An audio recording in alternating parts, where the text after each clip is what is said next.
Hello नमस्कार दोस्तों, और आज के मोटिवेशन चैनल में आपका बहुत बहुत स्वागत है। दोस्तों, मैं आज फिर हाजिर हुआ हूँ लेकर नए विषय को।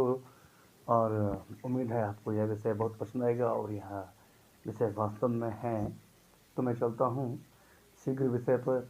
मेरा आज का विषय है क्रोध करना, ट्रू एंगर। गुस्सा करना, क्रोध करना हमारे जीवन में आम बात बन जाती है, मगर दिक्कत तो तब हो जाती है जब इसके गहरे प्रभाव जीवन में नजर आते हैं। और जब हम क्रोध करते हैं तो अपने कहीं लंबे समय के मधुर संबंधों को भी खट्टे बना देते हैं, या फिर सही शब्दों में कहें तो उनको बिगाड़ देते हैं, और जिससे हमें लोग शॉर्ट टेम्पर कहने लगते हैं या फिर हमारे व्यवहार पर लोग शक करने लगते हैं।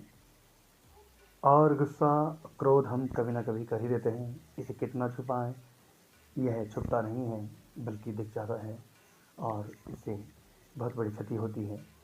आज तक कभी ऐसा नहीं हुआ है कि किसी ने क्रोध के कारण किसी समस्या का समाधान किया हो या फिर क्रोध से कुछ पाया हो। हर कोई क्रोध से केवल खो सकता है और सिर्फ खोया ही जा सकता है। कोई कहते हैं कि मैंने क्रोध के कारण अपना इतना बड़ा नुकसान किया, अपना इतना बड़ा सामान बर्बाद कर दिया। अभी मैंने एक व्यक्ति से बात करी थी तो वो कहते कि मैंने क्रोध के कारण अपने 2 महंगे फ़ोन तोड़ दिए और उसके बाद उसकी भरपाई भी मुझे करनी पड़ी, क्योंकि मोबाइल बहुत ही ज़रूरत की चीज़ होती है और उसे फिर से उपस्थित करना पड़ा। तो ठीक है, सही। मैं सभी से उम्मीद करता हूँ, अनुरोध करता हूँ कि आप क्रोध न करें, क्योंकि क्रोध से हमारी जो मन में अच्छी स्मृतियाँ होती हैं, जो हमें जानकारियाँ होती हैं, वो ख़त्म हो जाती हैं, और जिसके कारण हम बुरे से बुरे कार्य कर बैठते हैं। और क्रोध से सिर्फ और सिर्फ नुकसान हो सकते हैं, किसी समस्या का समाधान या हल नहीं ढूंढा जा सकता है। तो आज हम एक महान व्यक्ति से सीख लेंगे। वो थे रोमन सम्राट।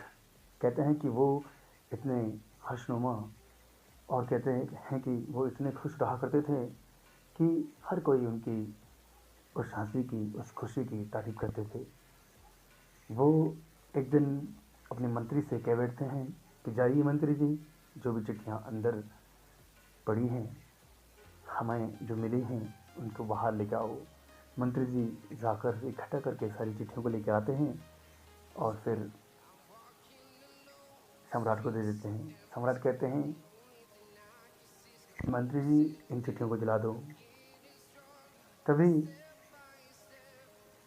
मंत्री जी सम्राट की इस बात पर एक प्रश्न करते हैं कि सम्राट, आपको पता है कि ये चिट्ठियाँ विभिन्न प्रांतों से आई हैं, और इन चिट्ठियों को हमने बड़ी मुश्किल से प्राप्त किया होता है, और इससे हम किसी भी षड्यंत्र का पता लगा सकते हैं, या फिर किसी की जासूसी या किसी के मन में क्या विचार है हमारे लिए, उनका पता कर सकते हैं। तो सम्राट कहते हैं, आप इनको जलाइए बस।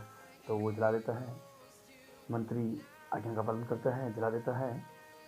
फिर सम्राट कहते हैं कि मैंने इन चिट्ठियों को इसलिए जलाया क्योंकि हमें पता है कि ये ज़िंदगी हमारी है, परंतु ये बहुत बड़ी नहीं है, लेकिन जितनी भी है हमें इसे खुशी से, प्रसन्नता से जीना चाहिए। और मन में क्यों हम दुख लाएं, क्यों हम इन चिट्ठियों के कारण अपने मन में क्रोध पैदा करें, अहंकार पैदा करें, और जिससे हमारे पास जो शांति है वो भंग हो जाए और हम अपने इस शांतिमय जीवन को अशांत कर दें। तो मैं नहीं चाहता हूँ कि किसी कारण मेरा जो मन है, हमारी जो सुख शांति है, वो ख़त्म हो। तो हमारे पास जितना भी जीवन है, हम इसे बड़ी खुशी के साथ जिएंगे, बड़ी प्रसन्नता के साथ जिएंगे। तो दोस्तों, उम्मीद है कि हम भी इन रोमन सम्राट से जीवन में खुश रहने का यह तरीका सीखेंगे, और कभी न क्रोध करने का एक नया जरिया हमें मिल गया है, और हम ये ठान लेंगे कि आज से हम क्रोध नहीं करेंगे, क्योंकि क्रोध से केवल नुकसान ही संभव है। तो सभी से यही गुजारिश है कि रोमन सम्राट की तरह अपनी हर पल का लुत्फ़ उठाइए और हमेशा खुश रहिए। आप सबका यह बहुमूल्य समय हमें देने के लिए बहुत बहुत धन्यवाद और बहुत बहुत आभार।